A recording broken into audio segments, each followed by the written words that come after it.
yo, Pablo, apóstol de Cristo, en este caso, como está hablando de Pablo, el apóstol, entonces, el apóstol lo vimos en qué tema? En el tema de eclesiología, de liderazgo y del ministerio y el oficio.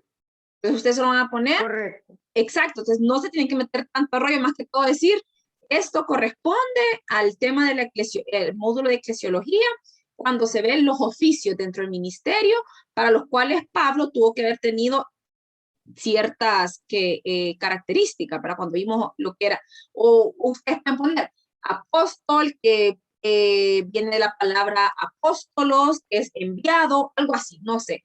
O sea, yo no hay algo como que yo lo pueda poner bueno o malo, me explico. Lo que quiero yo es que usted me entregue el trabajo, saber que usted leyó las dos cartas y ver cómo el haber visto clases de teología ha cambiado su manera a la hora de leer la Biblia. Eso es más que todo.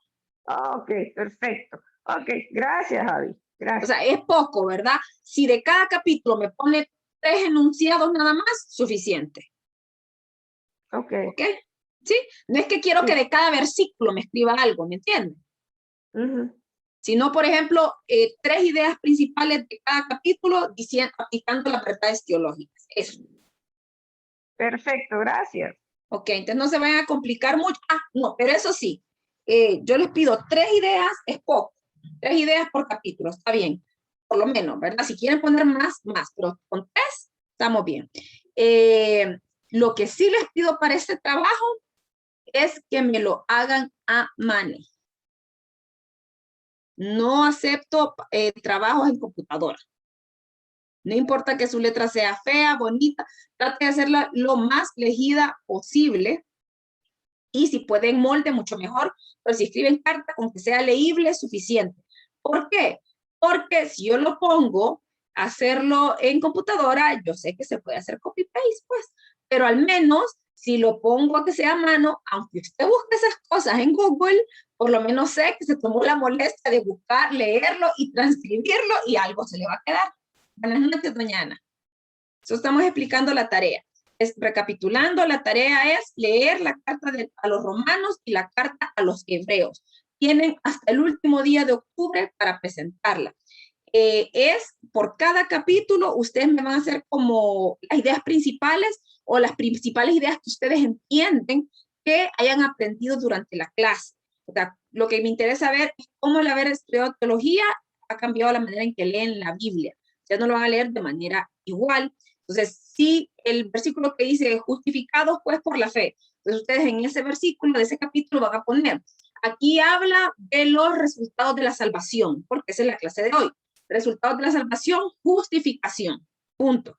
Entonces, eso es todo. Quiero 3 ideas, por lo menos, por cada capítulo. 3 ideas que tengan que ver con verdades teológicas que hayamos aprendido a lo largo del año. Es poco. 3 ideas por capítulo, solo son como 15 capítulos de uno y 11 de otro, no es mucho. Entonces usted lo va haciendo a la par de la Biblia y usted escribiendo, pues, a mano. Eso es lo único que sí me pongo así como, que sí soy exigente. Yo, como le digo, no le voy a dar no valoro así como que está bueno o que está malo. No, por lo general, casi a todos les doy todos los puntos. Tal vez quite medio punto, un punto, si el trabajo realmente está muy pobre, ¿verdad? Pero con que lo entregue, ver las 3 ideas por capítulo y que esté a mano. Si está computadora, sí lo voy a dar de entrada a la mitad de los puntos, ¿verdad? Si está computadora, le doy la mitad de los puntos, porque por lo menos se tome la molestia la persona de transcribir, aunque lo busque en Google, pero por lo menos se tome la molestia de transcribir. Bueno, vamos a comenzar. Para comenzar, solo quiero recapitular un poco la clase pasada. A modo de resumen, vimos que era la soteriología. Dijimos que es la rama de la teología que estudia todo lo relacionado con la salvación. Soter viene de la palabra sotero, que quiere decir como amplio, ¿verdad? Quitar despechez, porque la salvación es eso, nos ha liberado de ataduras y ya estamos en lugar espacioso. ¿Qué otra cosa? Bueno, soteriología trata de la provisión de la salvación a través de Jesucristo y la aplicación de ella a la vida del pecador por el Espíritu Santo. Incluye toda la obra completa de Dios. Cuando hablamos de Dios, hablamos de que es la Trinidad, porque participan los 3, ¿verdad? ¿Les estoy compartiendo pantalla o no? No, ¿verdad? No. Y ahorita voy.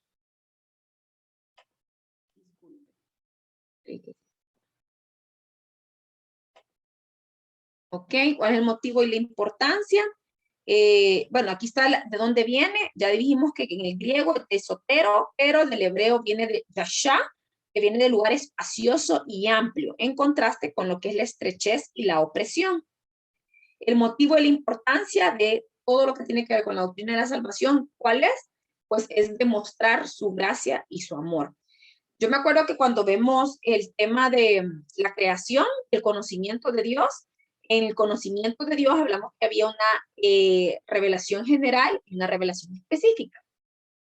La revelación general, acuérdense que está dirigida para todo. La revelación general es la que trata de lo que es la creación, y todo mundo puede alcanzar o sea, por medio de los sentidos, la vista, el oído y la lógica, llegar a la conclusión de que existe una deidad. En cambio, la revelación especial es lo que tiene que ver con todo esto, con el plan salvífico, con el plan redentor, con todo lo que tiene que ver con la salvación, y la revelación especial va solo a los escogidos y solo es por medio de fe. Pero cuando vemos la revelación general, la que va dirigida a todos, preguntamos siempre que cuál es el propósito de la revelación en general. Dentro de los propósitos de revelación general es esta: demostrar su gracia, demostrar que Él existe y condenar a quien rechace. Esos son los propósitos de revelación general. Y en este tema de la salvación, todo lo que tiene que ver con el plan salvífico, nuevamente el propósito nos viene a ¿qué? A recordar su gracia y su amor. ¿Por qué su gracia y su amor? Porque aún Él, siendo el ofendido, o sea, Dios, Él es el que provee los medios para el perdón. Siendo Él el ofendido, Él provee el sacrificio, o sea, provee los medios para lograr la reconciliación con Él. Pues eso nos habla de su amor y su misericordia. Hablamos del alcance de la salvación, dijimos que tenía 3 tiempos: pasado, presente y futuro. Pasado, hablamos de que es lo que usted ya fue liberada del pecado, de la atadura del pecado y de la muerte. Ya Satanás no puede reclamar su vida. Si usted ya está en Cristo, usted es nueva criatura, y ya Satanás, el acusador, no puede venir a decirle, acuérdate lo que hiciste aquí, usted está condenado, no sé qué, no, ¿verdad? Eso es una mentira del enemigo, porque ya Jesús, por medio de su sangre, ya hizo esa obra salvífica, que ya somos libres de la atadura de la muerte, y en el presente constantemente nos libra del dominio del pecado, pero eso es por medio de la fe. ¿Sí? Dígame, le escucho.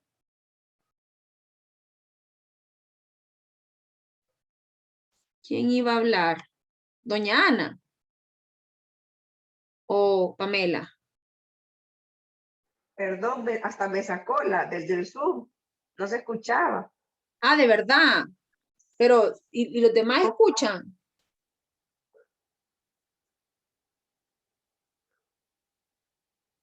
No se escucha, doña Ana. Ok, ya se escucha. Ya se escucha. Después antes no se escuchaba. Ok. Bueno, entonces, los 3 tiempos de la salvación hablamos que es pasado, presente y futuro. Ya dije lo que es el pasado, que nos libera de la atadura de la muerte, del presente, constantemente del dominio del pecado, pero es por medio también de nuestro dominio propio. Y el futuro, pues igual ya nuestro cuerpo, ya sabemos que esperamos que la glorificación del cuerpo, así como fue Jesucristo primicia de eso, ¿verdad? De resurrección y glorificación del cuerpo. Son los 3 tiempos de la salvación. Vamos a ver. El método, pues ya sabemos que tiene que ver con la sangre de Cristo. Eso es lo más importante. El método pues es la sangre de Cristo. Entonces, ¿cuál fue el método utilizado? El de crucifixión, ¿verdad? Por medio de crucifixión, que era algo utilizado por los romanos como pena capital de muerte, fue derramada la sangre, y es la sangre la que nos trae salvación. Vimos que desde el Antiguo Testamento Dios enseña, cuando ofrecían los corderitos, que si no hay derramamiento de sangre, no hay perdón de pecados, no hay expiación. Y en este caso, ¿por qué se adquiere la salvación? Bueno, la sangre ya fue derramada por Jesucristo. Yo no tengo que hacer nada más que que tener la fe, ¿verdad? Porque es por gracia. Entonces, el método fue por sangre en la cruz del Calvario y la crucifixión, pero para mí, yo solo ocupo de fe porque es por gracia. El significado, existe la necesidad. ¿Por qué había necesidad de salvación? Porque estábamos perdidos y de la gracia de Dios, pérdida de la comunión, ¿verdad? Por medio del pecado original y de nuestra naturaleza. Esto pues no hay mucho que decir, la necesidad de un Salvador que tenía que, y aquí esto es lo más importante. De la clase pasada las cosas importantes son, número 1, que la salvación es obra de la Trinidad, los tres participan. Sabemos que el plan salvífico nació en la cabeza del Padre, lo ejecutó el Hijo, pero quien nos hace a nosotros, quien nos hace la obra en nosotros de regeneración, convicción, etcétera, de transformación, es el Espíritu Santo. Entonces, esta diapositiva de cómo participa la Trinidad en la salvación es importante, ¿verdad? Esa es de las cosas más importantes, junto con los alcances de la salvación, que ya vimos que son expiación, propiciación, redención y reconciliación, las otras 4 palabritas. Ok, el Lord Salutis, esto solo no es que así ocurre, sino que trata de explicar cómo se lleva el proceso de salvación. Hablamos que primeramente está la elección y el llamamiento. Elección, sabemos que el llamado, dice, muchos son llamados, pero pocos los escogidos. Es un versículo que nos da base para sustentar esta teoría, ¿verdad?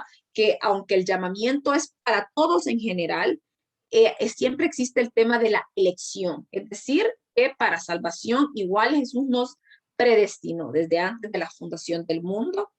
El llamamiento ya está hecho el llamado para todos, pero viene el Espíritu Santo y el Espíritu Santo es, porque ya Dios hizo el llamado y nos escogió, el Espíritu Santo es el que tiene que venir a hacer convicción en nosotros. La convicción nos convence de pecado, de juicio y de justicia. Después, el Espíritu Santo nos sella, que es en el momento que viene a nosotros, que nos bautiza, que no es lo mismo que el llenamiento, pero nos sella, o sea, nos pone un sello indeleble que le pertenecemos. Y el mismo Espíritu Santo que se encarga de irnos regenerando o de convertirnos y transformarnos. Así son como los pasos, ¿verdad? No siempre ocurre como en un orden específico, pero en general hablamos de llamamiento, que es para todos y que nos llega a nosotros, la elección con predestinación, que es el alcance de los escogidos, la convicción que realiza el Espíritu Santo, o sea, nos convence de pecado, de juicio y justicia. Posteriormente, en ese momento viene el sellamiento. Hablamos de que es simultáneo, ¿verdad? Y que nos convence, el que usted realmente, no es solo decir, yo acepto ese Señor como Lorita, sino que cuando viene la convicción a usted de pecado, juicio y justicia, y usted cree en el Salvador, viene ahí mismo el sellamiento del Espíritu Santo, y posteriormente, porque dijimos que no es una transformación inmediata como la que ocurrió con Pablo, sino que todos nosotros vamos siendo regenerados conforme vamos adquiriendo la madurez en Cristo y nos vamos llenando de los frutos del Espíritu Santo. La conversión y la justificación, que uno de los alcances, la adopción y santificación es parte de los alcances de la salvación, que lo vamos a ver hoy. Aquí los sufrimientos, hablamos de la pasión de Cristo y los significados de su muerte, ¿verdad? ¿Cuáles fueron los sufrimientos? Vimos que la pasión de Cristo no solo se centra ni se enfoca en ese momento de la crucifixión. Dijimos que él sufrió desde el momento que él nació. ¿Por qué? Porque él sufrió toda su vida por el término que se le dice presciencia, es el que está abajo. Presciencia es de antes, ciencia viene de conocimiento, entonces él tenía el conocimiento previo de todo lo que iba a ocurrirle. ¿Okay? Entonces se habla de que Jesucristo sufrió desde el momento que vino a la tierra porque sabía lo que iba a ocurrir, en la presciencia. Sufrió en las tentaciones porque al igual que como todo ser humano, mientras estuvo aquí en la tierra, fue tentado. Nos hablamos de los 3 eventos en el desierto con Satanás, ¿verdad?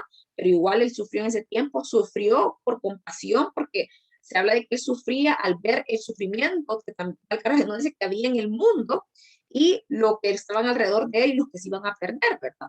Incluso él tuvo que haber tenido misericordia para con Judas y él sufrió sabiendo que Judas estaba condenando. la agonía en el Getsemaní, que ya hablamos en la clase pasada, que él incluso sudó y lloró sangre, que es un término que puede ocurrir, que conoce matidrosis, que es cuando está sometido a tanto estrés su cuerpo que las venitas se le extravasan, o sea, que se le rompen y sale sangre. O sea, son, creo que si usted googlea puede ver algunos ejemplos, ¿verdad? Pensemos que Jesús lloró y sudó sangre. En casa del sumo sacerdote, él sufrió humillaciones, acuérdense que se reían de él, lo abofetearon, lo golpearon, todo lo que fue los latigazos, sufrió saber que lo entregó un amigo, sufrió con saber que Pedro lo negó, y por último, y ya como el clímax de su sufrimiento fue nosotros normalmente cuando hablamos de la pasión de Cristo, solo se nos viene como el momento de la crucifixión, pero yo le estoy hablando de que él sufrió desde el momento que vino y hay muchos sufrimientos durante todo el tiempo que él estuvo aquí, su ministerio, que solo nos hablan de, número uno, la obediencia, porque él lo hizo por obediencia al Padre. Escuchan, yo no escucho nada. Doña Ana y William, ¿escuchan? Sí, sí se escucha. No escucho. Dice doña Ana y William que sí escuchan, Pamela. ¿Será que usted está teniendo conexión inestable?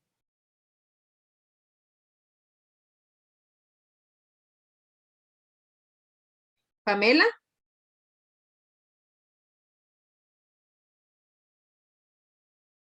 Bueno, entonces hablamos de que él, por obediencia al Padre y por amor a nosotros. Ok, esto no. Y aquí es lo que hablamos de la doctrina de la salvación y los alcances de su obra. ¿Qué adquirimos con la salvación y los alcances? Tenemos el término primero, expiación, ex, que viene de fuera, de sacar, o sea, él tiene que sacar algo, o sea, y pagar por una culpa. Entonces, expiación, ¿verdad? Él pagó por la culpa. ¿De qué tipo de pagos hizo él? Hay dos términos. Está la sustitución, porque no sustituye como pecadores, sustitución personal, sustitución vicaria.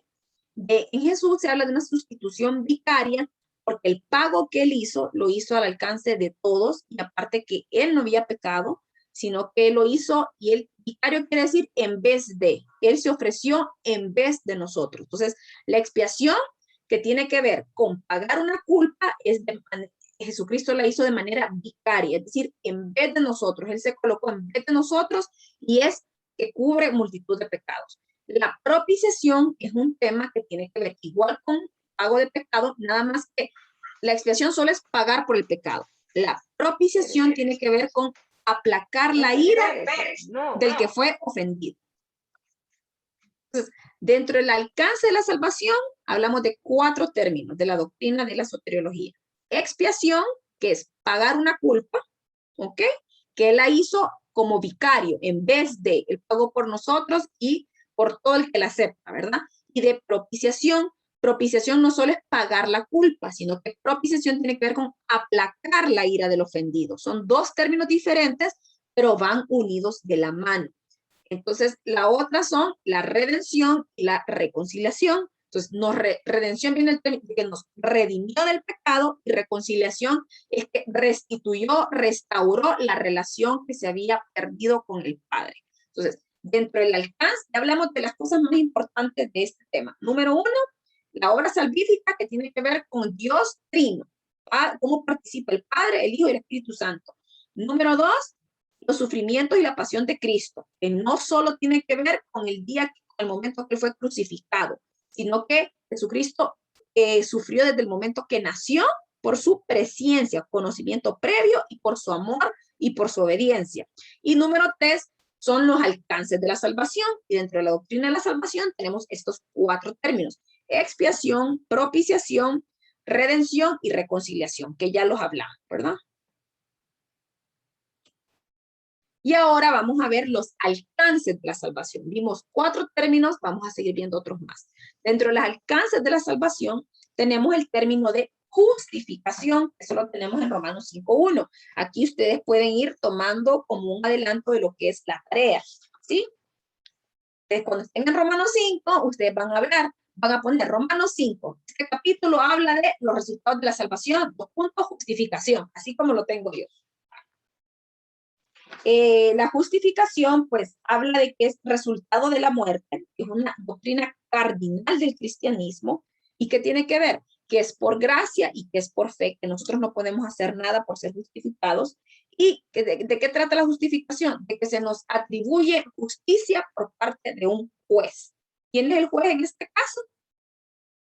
En este caso, pues es Dios. Sabemos que al final de los tiempos el que va a juzgar es Jesucristo, ¿verdad? Entonces, pero ambos, es la Trinidad en general, ¿verdad?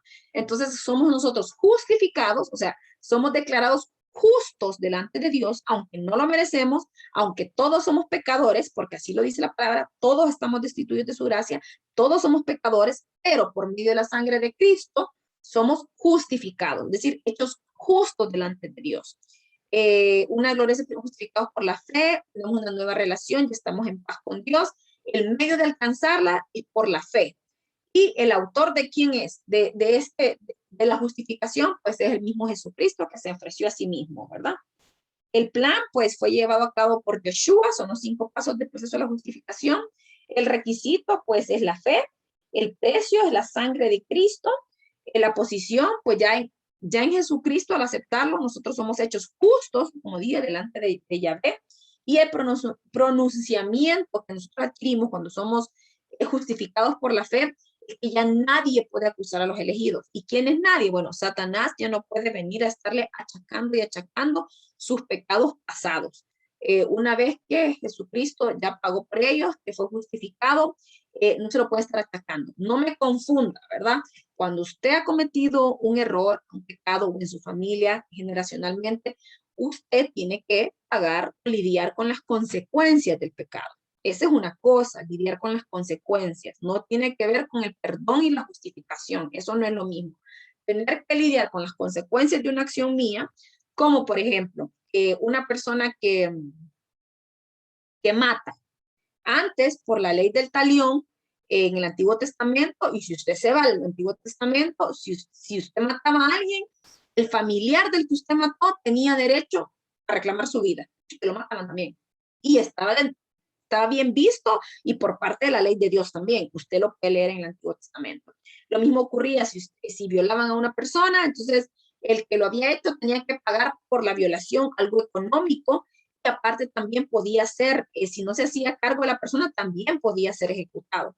Entonces, en el Antiguo Testamento era válido como la ley del talión, o sea, ojo por ojo y diente por diente. Y eso estaba bien avalado. Ahora, parte del Nuevo Testamento es, o sea, y se ha aplicado también en la parte cultural, ¿verdad? Si yo mato a alguien, no es que me quitan la vida. Bueno, en algunos casos sí emiten lo que es la pena capital, ¿verdad? Pero Dios no me va a quitar el pago de mis errores. Si yo tengo que ir a la cárcel, yo tengo que ir a la cárcel por el error que cometí, ¿verdad? Ya llámese fraude, robo, una matanza, yo tengo que ir a la cárcel y lidiar con la consecuencia de mis actos. Pero ya no me van a quitar o demandar mi vida por eso. No estoy hablando de la ley natural, ¿verdad? Significa que yo ya no me voy al infierno por eso. Ya no puede venir, si yo me arrepiento ante Dios, si Jesucristo me justifica ante Dios a mí y yo pago mi culpa porque, o sea, yo voy y voy a la cárcel, por ejemplo, por matar a alguien, no va a pasar esto carnal de ir a la cárcel, pero al momento de morir, Satanás no puede reclamar ya mi vida solo porque yo quité otra vida, porque yo ya fui justificada, ¿verdad? Entonces, la posición en él somos hechos justos, el pronunciamiento, pues nadie puede acusar a los elegidos. Satanás, por eso el nombre del acusador, no puede venir a decirnos nosotros que vamos a ir al infierno porque cometiste tal y tal cosa, o perdiste la salvación, perdiste la salvación. No, porque si no, pues, si no hicimos nada por ganarla, no podemos perderla. ¿Significa esto el fin de la ley? Pues eso solo lo dejo como pregunta y usted contéstela usted sola. ¿Significa que yo no tengo que cumplir la ley solo porque soy salvo y siempre salvo? ¿Significa que no tengo que obedecer los 10 mandamientos? ¿Significa que puedo pecar libremente? Pues no, ¿verdad? La respuesta es no. Realmente no es que es licencia o luz verde para cometer pecados. Ya dimos, y la clase de hoy, pues ya vimos los cuatro términos del alcance de la salvación, lo repito porque son importantes: expiación, propiciación, redención y reconciliación. Ahora, los resultados de la salvación son justificación, adopción.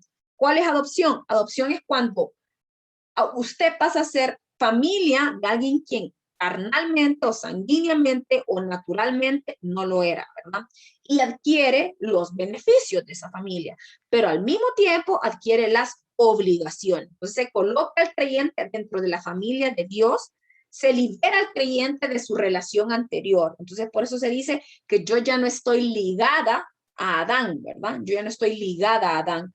Y normalmente uno ya en lo espiritual hace ese tipo de oraciones. Incluso espiritualmente uno corta el cordón umbilical de ataduras generacionales, de no seguir lidiando, y dice que el cordón umbilical ya está unido a Yahvé, a Yeshua, y que mi ADN viene de Yeshua y de Yahvé.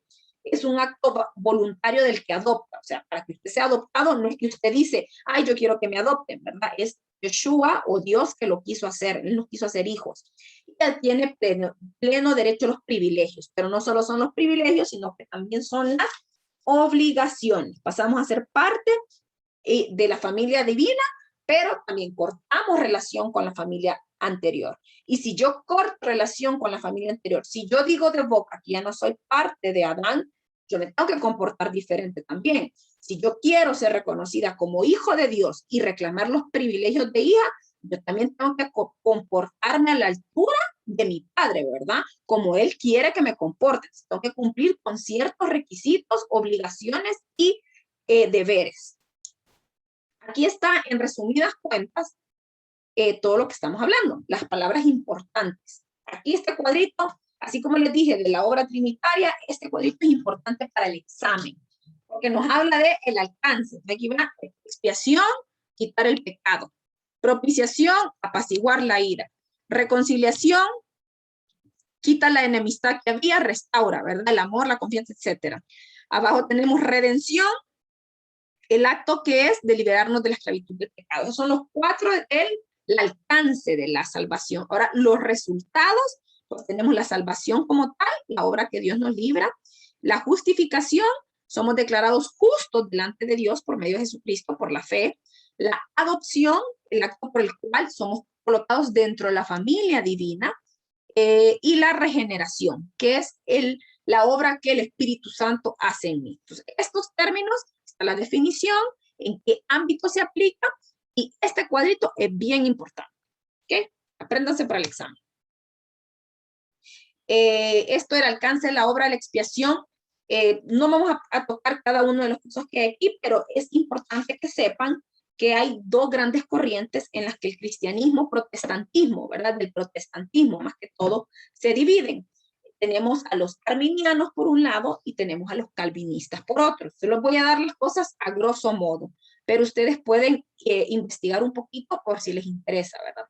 Los calvinistas aseguran, son los que hablan de que la salvación no se pierde.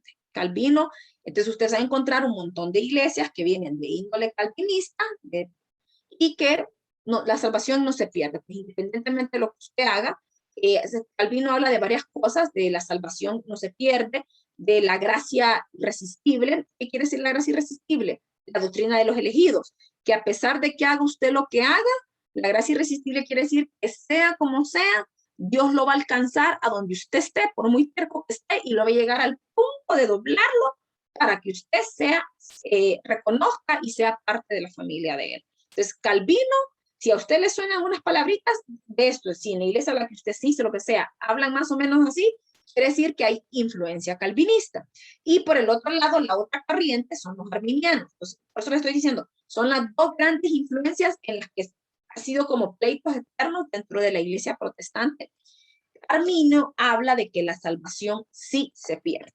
La salvación sí se pierde y él no cree en la doctrina de los elegidos, no que Cristo murió por todos, por todo el mundo, y que yo puedo perder la salvación. ¿Okay? Son las dos grandes corrientes. Aquí somos metidos a rollos, no quiero meterse a eso, pero no se lo aprendan para el examen. Esto yo solo me interesa que ustedes sepan que son las dos grandes corrientes, los que hablan de que la salvación se pierde y los que la salvación no se pierde. Entonces, los que hablan que dicen que la salvación sí se pierde, no creen en la doctrina de la elección y la predestinación. Y los que hablan de que la salvación no la podemos perder son los que creen en la doctrina de la elección o la gracia irresistible, que Dios va a mandar los medios que sean y va a hacer, si es posible, que la burra me hable, para que yo entienda el tema. Entonces, yo, Abija Lem, en lo personal, pues soy de corriente calvinista. No que soy corriente calvinista en todo eso, pero tengo esto, mis creencias van más acorde con Calvino, o sea, es decir, que la salvación no se pierde con la doctrina de los elegidos, pero igual hay cosas que son muy ciertas con lo que Arminio dice, ¿verdad? Porque tampoco es que me da licencia a mí para pecar todo el tiempo, sino que habla de la perseverancia de los santos. La perseverancia es que todos los días, no solo porque ya soy salvo y Dios me ama y yo soy elegida, ok, tengo permiso para hacer lo que quiera. No, al contrario, yo lo veo como una manera de que es una carga y es una obligación porque usted está agradecido por lo que Dios ya ha hecho, por lo que Dios le escogió. Entonces, usted todos los días escoge ser diferente, ser mejor y cambiar lo que ya era antes y no, o sea, es bien difícil que usted acepte en su mente pecar o llegar incluso a decepcionar a su padre que le escogió desde antes de la fundación del mundo. El alcance de la obra de Cristo, la doctrina de la elección, lo que estábamos hablando. Los pasajes que hablan de que las personas somos elegidas, hay bastantes. La elección va ligada con el tema de la soberanía. La soberanía habla de que Dios manda porque manda y lo que Él dice así es. ¿Por qué va ligado al tema de la soberanía? Porque muchas personas cuando, en el ejemplo de que muere un familiar, por ejemplo, cuando muere un familiar, las personas es normal que entren como en cierto resentimiento con Dios por haberse llevado a la persona que murió, ¿verdad? Y llegan incluso a negar que Dios exista solo porque una persona muy querida murió. Y es normal decir, yo no creo en Dios o en la justicia divina porque tal persona no merecía morir. Son palabras que salen de una persona cuando está pasando por un tipo de este sufrimiento. Pero cuando nosotros creemos en la soberanía de Dios, es que Él hace lo que le place, cuando le place y como le place, con quien le place. Es decir, que si yo estoy viva hoy, es porque Dios me quiere tener viva, porque para algo me ocupa aquí hoy, pero si mañana Él decide lo contrario, o de cualquiera, aun que fueran mis padres o mis hijos, yo no tengo derecho a reclamarle porque Él es soberano, Él es dueño y Señor, Él creó y Él puede hacer y deshacer e incluso disponer como a Él le agrade, ¿verdad? Entonces, el decreto de elección, decir que Él escogió unos para salvación, también es un tema de soberanía porque generalmente quien está en contra del decreto de elección le va a decir, me niego a creer en un Dios que condena a los demás. No es que Dios condena. Está el versículo de Juan, lo puse de ejemplo la clase pasada, cuando Jesús está orando por sus discípulos y le dice, Padre, no te pido, le dice que los apartes del mundo, ¿verdad? Sino que los guardes del mal. O sea, no puede, Jesús mismo no le dijo, apártalos del mundo para que no sufran, no, que los guardes del mal. Y le dijo, Padre, no perdí a ninguno de los que me diste. Le está diciendo en oración Jesús a Dios. No perdí a ninguno de los que me diste, como que ya se los había dado, ya los había escogido Dios. Sino aquel, le dice en el versículo, que estaba destinado para perdición o que estaba para perdición, refiriéndose a Judas, el que lo traicionó. Entonces, muchas personas hablan con este decreto de elección o predestinación que Dios es malo y que desde el inicio Él sabe, él nos mueve como marionetas porque hay personas que están destinadas a perdición y otras para... No, está basado siempre a mi manera de verlo, mi manera de creer, porque recuerden que hay un montón de cosas que Dios es soberano y nosotros no podemos entender la mente de Cristo, solo podemos hacer conjeturas, ¿verdad? O suposiciones. A mi manera de ver las cosas, lo que yo he leído y estudiado, su decreto de elección está basado incluso en la presciencia. ¿Presciencia qué es? Él tiene conocimiento previo a. Entonces, Dios, desde que fundó el mundo, Él sabe todo lo que iba a ocurrir, conoce a cada una de las personas, Él sabe en el conocimiento, la existencia, o sea, usted en qué día van a ser, quién se va a casar, los hijos que va a tener, etcétera, etcétera. Entonces, Dios, en base a presciencia, sabe qué personas van a ser regeneradas por el Espíritu Santo, van a ser convencidas, van a rendirse a Él y van a servirle a Él y pasar a formar parte de su familia, y Él en su presciencia conoce quienes, por más que nunca van a arrepentirse, nunca van a cambiar sus acciones y son los que, para mi punto de vista, son los que habla la Biblia que de las vasijas que él hace para honra y vasijas para deshonra. O sea, hay como Judas, él tenía un propósito para entregar a Yeshua y ni modo, ¿verdad? Entonces el acto soberano de la elección tiene que ver, dice Efesios 1:4, el Padre ha escogido a los creyentes para que fuésemos santos y sin manchas antes de la fundación del mundo. Está la palabra de escoger. Otros pasajes que hablan de la elección, que los van a ver, Romanos 11:5, ahí ya le estoy dando una parte de la tarea, ¿verdad? Porque en Romanos 11 usted va a hablar, va a poner capítulo de Romanos 11, decreto de la elección. Esta es parte de la tarea. Habla de la gracia, ¿verdad? De Dios. Juan 3:16 dice, porque de tal manera amó Dios al mundo, él, o sea, habla de que realmente él sí ama a todo mundo. Él sí ama a todo mundo. Él envió a su hijo a morir y el alcance de su ofrecimiento está al alcance de todo, ¿verdad? Pero como les dije en la clase pasada, el ejemplo es cuando usted le dan una gift card de un lugar, ya sea de la colonia, Sara, tantos lugares que ahora está de moda que le den una gift card. La gift card se la doy yo a 100 personas, por ejemplo, en el ejemplo que Jesús mandó a su hijo a que muriera por el mundo, ¿verdad? De tal manera amó Dios el mundo. Pero la gift card, todos vienen 50, la guardan en la billetera, se les olvidó y incluso la perdieron.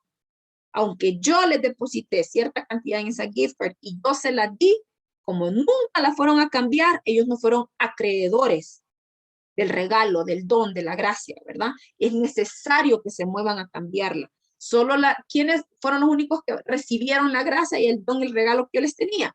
Aquellos que guardaron la gift card, se movieron al establecimiento y la hicieron efectivo o cambiaron su regalo. Lo mismo ocurre, similar, ¿verdad? Y usted un ejemplo, ocurre con el tema de la salvación y por quienes murió. Cristo murió por todos, está en 2 Corintios, están las citas. Recuerden que aquí difícilmente leemos las citas porque no da chance, pero esta diapositiva, recuerden que es la que ustedes tienen que buscar las citas bíblicas. El Evangelio dice que habla de una invitación en general, la salvación, Mateo 11:28. Recuerden que nos habla de una fiesta y que el rey mandó llamar a todos los que se encontraran, pero fueron pocos los que recibieron el llamado. Y todo aquel que cree en Cristo será salvo. Y están los versículos igual. Ya hablamos del decreto de soberanía divina, que él actúa conforme a sus propósitos y como a él le plazca, nadie se puede resistir. El alcance de la obra, pues seguimos hablando de la salvación, ya hablamos del llamamiento, de la elección, del perdón, libertad, la justificación, vida eterna, la gracia. Bueno, seguimos, este es como un resumencito de todas las diferentes términos que hemos utilizado. La santificación es otro de los alcances. Te hablamos de que el alcance de su obra es salvación, justificación, adopción y santificación. Santificación, pues, vamos, creo que entró alguien. No. Pamela, creo que entró, ¿verdad? Vamos a ver, ¿quiénes estamos? Sí, aquí estamos todos. ¿Está escuchando, Pamela?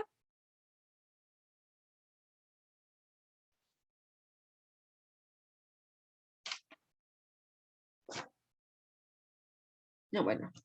Esperemos que sí.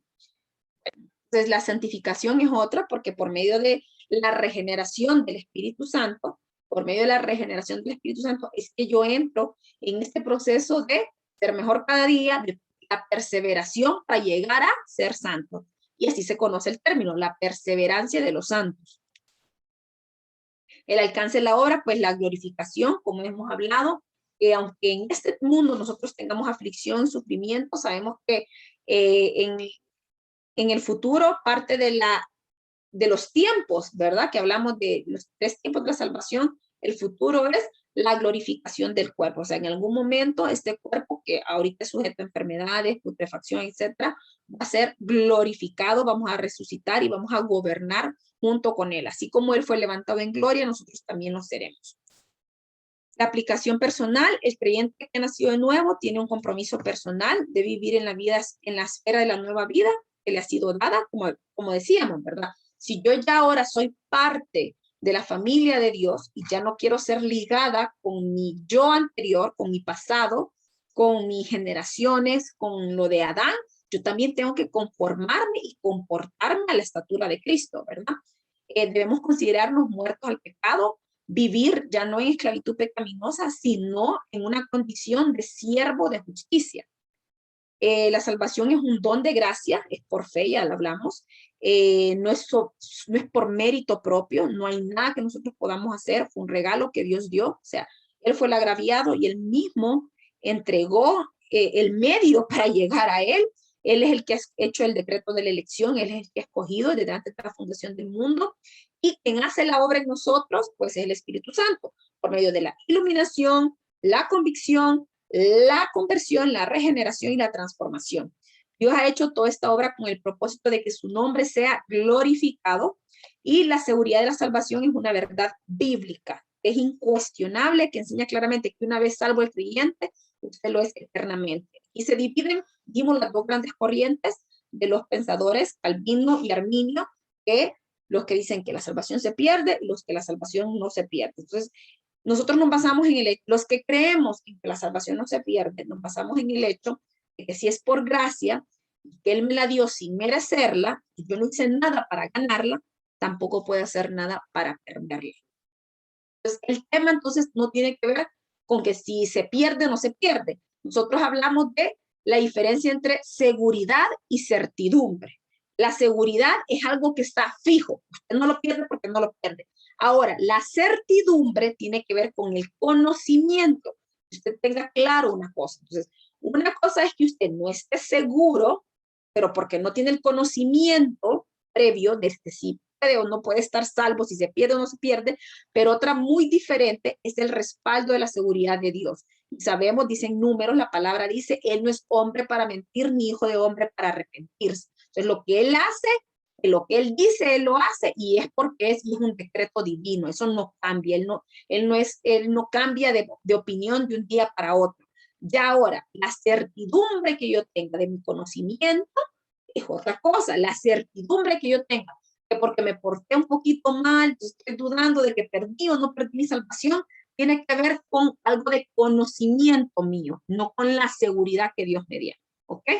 Entonces, ahora las personas, después de haber recibido teología, base el conocimiento adquirido, adquieren mayor seguridad conforme a su salvación. Ya no la dudan, me explico. Esa es la diferencia entre el término seguridad y certidumbre. Los beneficios de la salvación, pues conforme al propósito eterno que Cristo Jesús nuestro Señor tiene, confianza por medio de la fe, libertad y confianza para acercarnos a Dios, eso nos lo da Él. El creyente tenga la seguridad de su salvación, no depende del creyente. La seguridad, como les decía, la certidumbre depende de mí, de mi conocimiento adquirido y qué tan posicionado estoy y si me porto o no me porto mal.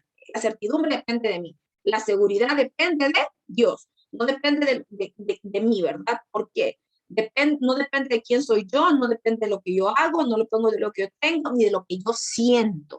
Porque sabemos que nosotros como seres humanos somos volubles, volátiles, cambiamos de un día para otro. Pero Dios no cambia, Él es inmutable. Entonces, por eso les digo que la seguridad no depende de nosotros, sino de quien la da, la salvación, ¿verdad? ¿Por qué depende de Dios? ¿Por qué decimos que en Él tenemos seguridad? En Dios, porque ya les dije, Él no miente. Y el plan salvífico, Él lo realizó.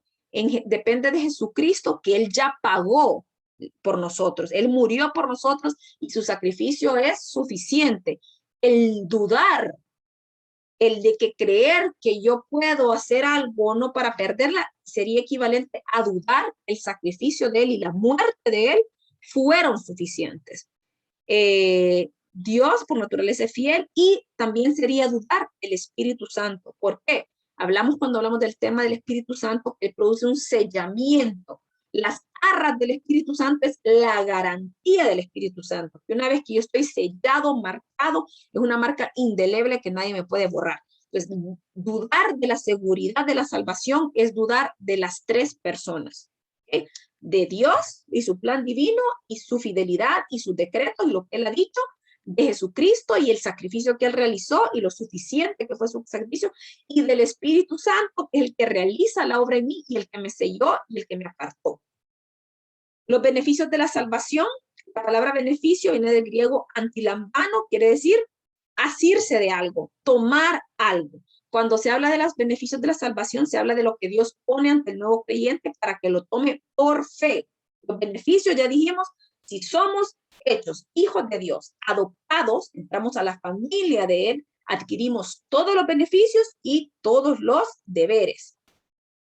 Aquí están los diferentes beneficios que adquirimos. ¿Okay? Estos son importantes. En este tema es importante que sepa la diferencia entre seguridad y certidumbre. ¿Okay? Para este tema, aprenderse la diferencia entre seguridad y certidumbre. Aprender que dudar de la seguridad de la salvación sería dudar de las tres personas y por qué. De Dios por su plan salvífico y su fidelidad, de Jesús con su sacrificio suficiente y del Espíritu Santo y su sellamiento. Y los beneficios de la salvación, que son estos. El perdón de pecados, la paternidad, esto es repetitivo, ¿verdad? La adopción que Él ya hizo en nosotros, la vida eterna, los beneficios, la nueva creación, somos ciudadanos del reino de los cielos, adquirimos la ciudadanía y como tal, volvemos a decir, sus beneficios, pero también sus obligaciones. Y somos integrados y pasamos a formar parte del cuerpo de Cristo. Entonces, 1, 2, 3, 4, 5, 6. Aquí hablamos de 6 beneficios de la salvación, el cuadrito del alcance de la salvación, que son la palabra de expiación, redención, también es importante, y esto son dos cosas diferentes. Beneficios de la salvación y alcance de la obra salvífica. El alcance de la obra salvífica es expiación, propiciación, redención y reconciliación. Esos son los alcances. Los resultados son justificación, adopción, santificación. Los beneficios son perdón de pecados, paternidad, vida eterna, nueva creación, ciudadanos del reino y formar parte del cuerpo. Entonces, son 3 cosas diferentes y tienen que estar bien claro porque a la hora del examen suele confundirse. Se le entregan regalos, ok. Lo que el hombre es ante Dios, bueno, es importante, igual el texto bíblico lo van a leer. Dice la palabra que somos menos que nada, como nada son todas las naciones delante de Él. El hombre, ¿verdad? ¿Cómo puede? O sea, no es como Él nos ve, sino porque Él nos ve como somos la niña de sus ojos y somos la posesión más preciada. Pero siendo realistas, nosotros, siendo realistas, esto es lo que somos delante de Dios. Somos menos que nada, somos como el polvo, ahí están los versículos, somos pecadores, por cuanto todos pecaron, dice, estamos destituidos de la gloria de Dios, somos condenados. Así que como por la transgresión de uno vino la condenación a todos los hombres, pecado de Adán, vivimos en amarteología, pero se nos fue imputados a nosotros también. Y lo que, aparte, no somos dueños de nada. Entonces, si nosotros no tenemos nada, no somos nada, somos menos que el polvo, somos pecadores, estamos destituidos de la gloria, no somos dueños de nada, imagínense. Entonces, Dios, ¿por qué nos amó? Porque es pura gracia y misericordia. Entonces, cuando entendemos todo esto, realmente nosotros venimos a un estado de gratitud de lo que Él hizo por nosotros. Los sentimientos del hombre ante Dios, la naturaleza del hombre es voluble, lo que les hablaba al inicio. Nosotros somos cambiantes. Hoy siento que quiero, hoy siento que no quiero, hoy no tengo. Decidí al inicio de año que iba a estudiar teología, pero ay, qué pereza me da. Hoy siento que no quiero entrar a clases. Ay, no, estos días siento que no quiero ir a la iglesia. Siento que no quiero orar. Siento que me da pereza leer la Biblia. Me duermo cuando leo la Biblia. Entonces, eso habla de las emociones y sentimientos que el hombre tiene. Dios no es un ser de sentimientos y emociones.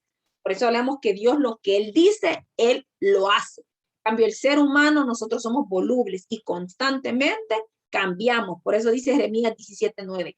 Engañoso es el corazón más que todas las cosas y perverso. ¿Quién lo conocerá?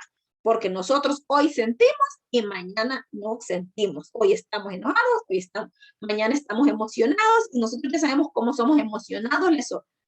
Le ofrecemos a Dios emocionados, le ofrecemos a Dios cielo, mar y tierra. Pero se nos baja la calentura con Dios y nos volvemos fríos. Bueno, seguimos hablando de los beneficios, decimos el perdón de pecados y dice Juan 1 del 11 al 12, la potestad de haber sido hechos hijos de Dios. Eso es lo más importante de todos los beneficios, de todos los resultados, del alcance de la salvación, es que nosotros pasamos a ser hijos de Dios. Somos adoptados, somos linaje, pasamos a ser linaje de Él. Entonces, la sangre, su DNA, ADN, recorre por nosotros. Pues, asimismo, esos son los beneficios que adquirimos, pero no podemos olvidarnos que si queremos ser hijos de Él, si queremos disfrutar de los beneficios, no podemos olvidar que también hay deberes y hay un precio que pagar. Vida eterna, ya lo habíamos visto, estos son los mismos de la vez pasada, los que estaban enumerados allá, nada más que cada uno con sus versículos: nueva criatura, nueva ciudadanía, pueblo adquirido por Dios, parte del cuerpo de Cristo, ya sabemos que está en 1 Corintios.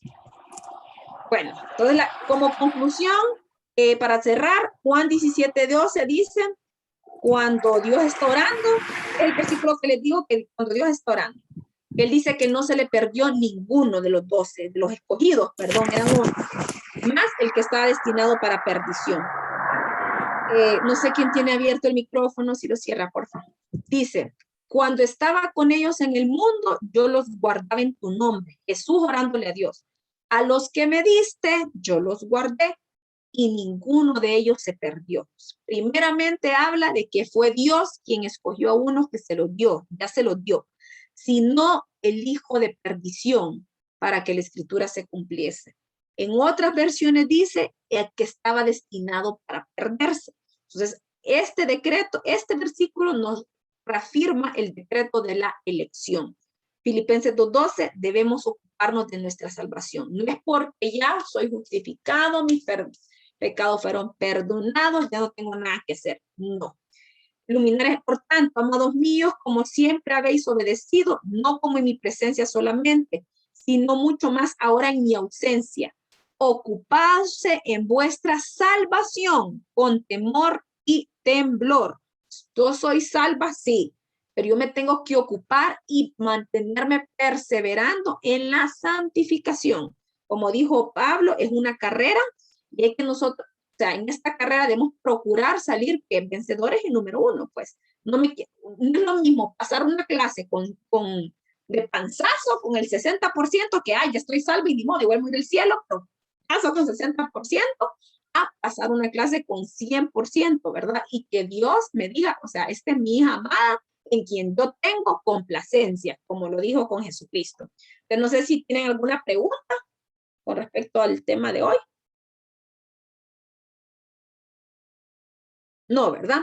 Bueno, entonces recapitulando, solo recordar eso, que es soteriología, el concepto, la obra de la Trinidad en la salvación que hizo cada uno, el alcance de la salvación, que son las doctrinas de expiación, redención, propiciación y reconciliación, los resultados de la salvación, que son justificación,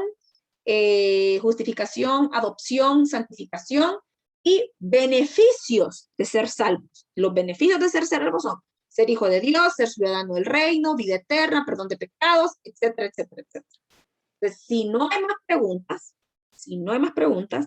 el próximo lunes está establecido como el feriado, ¿verdad? Del morazánico. ¿Por qué se dejó para el lunes? Porque normalmente la gente sale del miércoles para allá, ¿verdad? Pues, por el cansancio, etcétera, etcétera, se estimó dejar el lunes libre.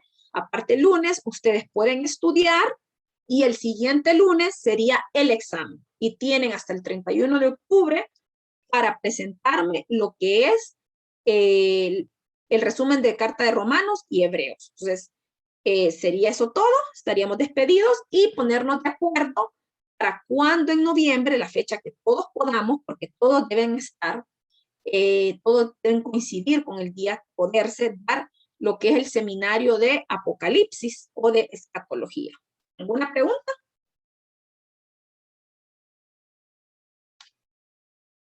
Ni una. Pero eso que está diciendo de Apocalipsis siempre sería vía Zoom. Mire, siempre ha sido presencial, pero creo que en esta ocasión, no lo he hablado con los pastores, necesito primero autorización. Sí sería lo ideal hacerlo vía Zoom, ¿verdad? Porque yo